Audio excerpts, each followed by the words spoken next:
एक बार फिर से आपके पास है वर्दी पहनने का मौका। बहुत अच्छी पोस्ट है दिल्ली पुलिस। ये पोस्ट रहने वाली है और बहुत ज्यादा इसमें पोस्ट है, कंपटीशन भी बहुत कम होने वाला है। और इसमें एक बात और, अगर आप ग्रेजुएट हो तो आपको एग्जाम में 2% से लेकर 5% तक इसमें नंबर लग जाते हैं। अगर आपके पास एनसीसी का सर्टिफिकेट हो तब तो आपको पता ही है कि अगर आपके पास ए ग्रेड का है तो आपको 2%, बी का है तो आपको 3 और सी ग्रेड का है तो आपको 5%। पोस्ट जो रहने वाली है ये पोस्ट है यूपी पुलिस कांस्टेबल की, और ये पोस्ट अभी निकल चुकी है। इसकी अप्लाई डेट शुरू हो चुकी है, 23 तारीख से इसकी अप्लाई डेट शुरू हो चुकी है।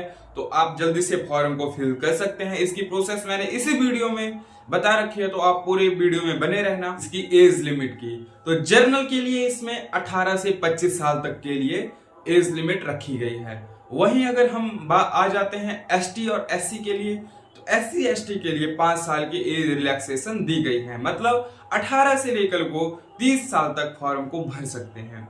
अब बात करते हैं अगर हम ओबीसी की, तो ओबीसी के लिए इसमें 3 साल की एज रिलैक्सेशन दी है। पुलिस कांस्टेबल के क्वालिफिकेशन प्रोसेस की, तो इसमें 4 टर्म में इसका क्वालिफिकेशन हो जाएगा। पहला जो रहेगा वो रिटन एग्जाम होने वाला है, जो कि कंप्यूटर बेस्ड एग्जाम होगा। और दूसरा जो है उसमें फिजिकल एबिलिटी टेस्ट और फिजिकल क्वालिफिकेशन टेस्ट होगा। और इसके अगला जो रहेगा उसमें रहेगा आपका डॉक्यूमेंट वेरिफिकेशन। डॉक्यूमेंट वेरिफिकेशन के बाद आपको मेडिकल टेस्ट के लिए बुलाया जाए। रिटन एग्जाम होने वाला है, ये होने वाला है आपका 100 नंबर्स का। 100 नंबर्स का ये रिटन एग्जाम होने वाला है। इसमें आपसे 4 सब्जेक्ट से क्वेश्चंस पूछे जाएंगे और यह टोटल 90 मिनट का टेस्ट होगा। 100 नंबर का इसमें क्वेश्चन आएंगे। अब बात कर लेते हैं इसके सब्जेक्ट्स की। तो सबसे पहले आ जाता है रीजनिंग का। रीजनिंग से 25 नंबर का क्वेश्चन आएगा और ये 25 ही नंबर का होने वाला है। इसके बाद आ जाएगा जनरल नॉलेज और करंट अफेयर। तो इसमें 50 नंबर का आपका क्वेश्चन होने वाला है और 50 ही नंबर इसमें जोड़े जाएंगे। इसके बाद आ जाता है आपका मैथ्स। तो मैथ्स होने वाला है इसमें इस बार 15 नंबर का, और 15 नंबर के ही ये क्वेश्चन होंगे। और इसके बाद आ जाता है आपका बेसिक कंप्यूटर। आपको तो पता है बेसिक कंप्यूटर इसमें बहुत कम काम होता है, लेकिन इसमें सिलेबस में ऐड कर दिया है। तो बेसिक कंप्यूटर में से आपको केवल 10 नंबर के क्वेश्चन पूछे जाएंगे और ये टोटल मिला के 100 नंबर का ये क्वेश्चन पेपर तैयार हो जाता है। और इसके बाद अगर हम बात करेंगे इसके में नेगेटिव मार्किंग है या नहीं, तो हाँ गाइस, नेगेटिव मार्किंग है। अगर आप 4 गलतियां करते हो तो आपका 1 नंबर कटेगा। मतलब 0.25 का ये नेगेटिव मार्किंग इसमें रहने वाली है। अगर आप अपना रिटन एग्जाम क्लियर कर लेते हैं और आप रिटन एग्जाम में सिलेक्ट हो जाते हैं, तो फिर आपका एक फिजिकल एबिलिटी टेस्ट होगा। तो इसमें मेल के लिए जो हाइट रखी गई है वो रखी गई है 170 सेंटीमीटर, और इसमें एससी और एसटी वालों को 5 सेंटीमीटर की रिलैक्सेशन दी है। मतलब उनके लिए 165 सेंटीमीटर रखी गई है, और बाकी ओबीसी के लिए इसमें 3 सेंटीमीटर की रिलैक्सेशन दी है। मतलब उनके लिए 167 सेंटीमीटर के लिए रखी गई है। और अब बात कर लेते हैं हम चेस्ट की।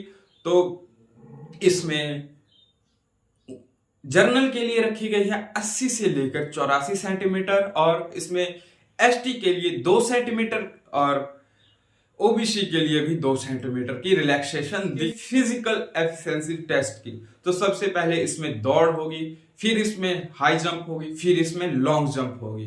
तो सबसे पहले बात कर लेते हैं अगर हम मेल्स की, तो उसमें 1600 मीटर की दौड़ होगी, जिसे आपको 6 मिनट 30 सेकंड में पूरा करना होगा। अगर आप ये कर लेते हो तो आप नेक्स्ट स्टेप के लिए सिलेक्ट हो जाते हो।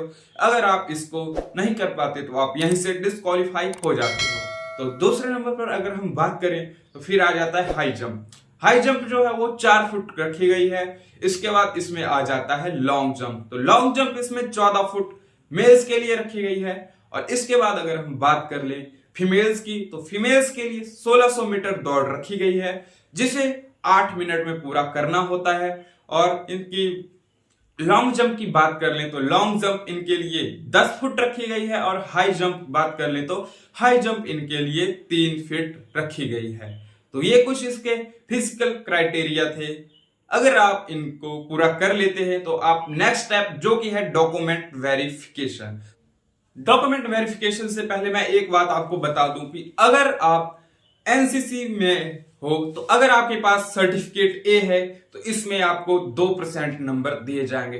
अगर आपके पास सर्टिफिकेट बी है तो आपके पास इसमें 3% नंबर दिए जाएंगे। और अब आपके पास सर्टिफिकेट सी है तो आपको 5% इसमें नंबर दे दिए जाएंगे। और आप बात कर लेते हैं, अगर आपने ग्रेजुएशन, पोस्ट ग्रेजुएशन या डिप्लोमा कर रखा है तो आपने अगर इसमें टॉप किया है, अगर आप पूरे अपने नेशनल में टॉप करते हो तो आपको 5% का इसमें नंबर्स देखने को मिल जाएंगे। अगर आप फर्स्ट डिवीजन से करते हो तो वही 3% इसमें देखने को मिल जाएगा।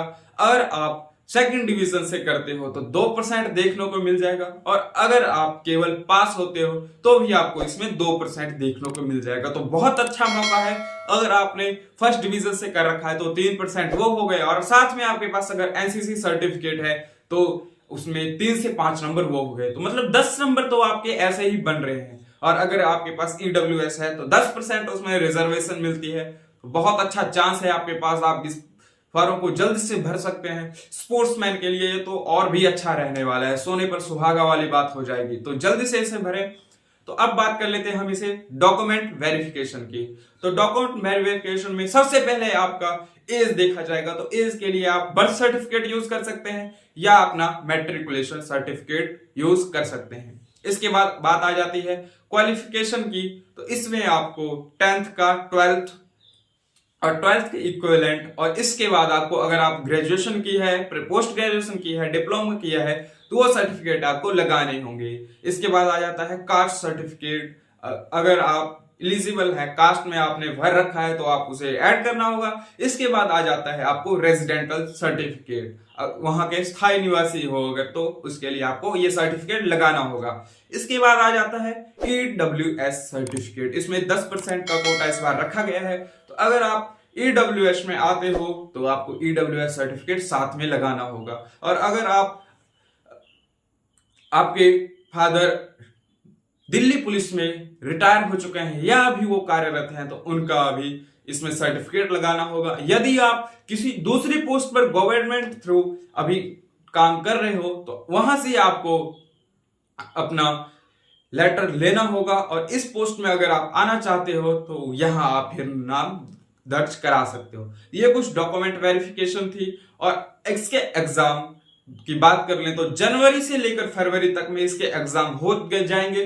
तो ये इसमें तैयारी बहुत ही ज्यादा मायने रखती है रिटन एग्जाम के लिए। तो अगर आप रिटन एग्जाम की तैयारी करना चाहते हैं तो इस वीडियो के नीचे मैंने डिस्क्रिप्शन में लिंक दे रखा है, हमारे टेलीग्राम का लिंक है, वहां आप जाइए। वहां मैंने सभी, उसमें चाहे हम बैंकिंग की बात कर लेते हैं, पुलिस की बात कर लेते हैं, कांस्टेबल, एसआई, सभी की मैंने एक प्रिपेयरिंग स्ट्रेटजी बना के रखी है। और उसमें मैंने sample question paper, study material सब कुछ फ्री में दे रखा है। तो आप जल्दी से वहां जाइए और अभी सबसे पहले चैनल को सब्सक्राइब कर लीजिए, वीडियो को कर दीजिए लाइक और इसे ज्यादा से ज्यादा शेयर कर दीजिए ताकि यह इंफॉर्मेशन सभी तक पहुंच सके। हम मिलते हैं आपको नेक्स्ट वीडियो में इसके टोटल सिलेबस के साथ। जो इसमें इंपॉर्टेंट क्वेश्चन आने वाले हैं वो भी हम इसी चैनल पर ला रहे हैं। तो हम मिलते हैं नेक्स्ट वीडियो में।